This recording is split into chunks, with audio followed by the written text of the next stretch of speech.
আসসালামু আলাইকুম প্রিয় ভিউয়ার্স, কেমন আছেন সবাই?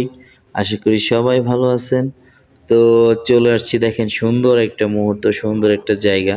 কত সুন্দর গাছগুলা, দেখেন কত সুন্দর করে কাটছে গাছগুলো, আমার কাছে অনেক ভালো লাগছে। তো দেখেন এটা কিন্তু সৌদি আরবে। আপনারা অনেকেই জানেন যে সৌদি আরব কিন্তু মরুভূমি একটা এলাকা। মরুভূমি, সব জায়গায় কিন্তু মরুভূমি। গাছগুলাকে বাঁচায় রাখার জন্য কিন্তু প্রচুর পরিমাণে কষ্ট করতে হয় সৌদিয়ানদের। কারণ এই গাছগুলোতে প্রতিদিন পানি দিতে হয় গাড়ি দিয়ে। আর বিষয়টা হলো, দেখেন কত সুন্দর করে গাছগুলা সাজায় সাজায় রাখছে। আমার কাছে আসলেই অনেক ভালো লাগছে। আপনাদের কাছে কেমন লাগছে অবশ্যই কমেন্টস করবেন। এই জায়গাটাই কিন্তু অসাধারণ। আ আর নিচের দিকে লক্ষ্য করেন, দেখেন নিচে কত সুন্দর সুন্দর ফুলগুলা ফুইটা রয়েছে, কত সুন্দর লাগতেছে। আসলে রাস্তার পাশে যখন এরকম দেখা যায়, সৌদি আরব কিন্তু এমনি গাছপালা নাই, আর এইখানে দেখেন প্রচুর পরিমাণে গাছপালা আছে। আর তো বন্ধুরা, আজকের ভিডিওটা এই পর্যন্ত। যদি ভালো লেগে থাকে অবশ্যই লাইক কমেন্ট শেয়ার করে যাবেন। আপনারা সবাই ভালো থাকবেন, সুস্থ থাকবেন। আল্লাহ হাফেজ।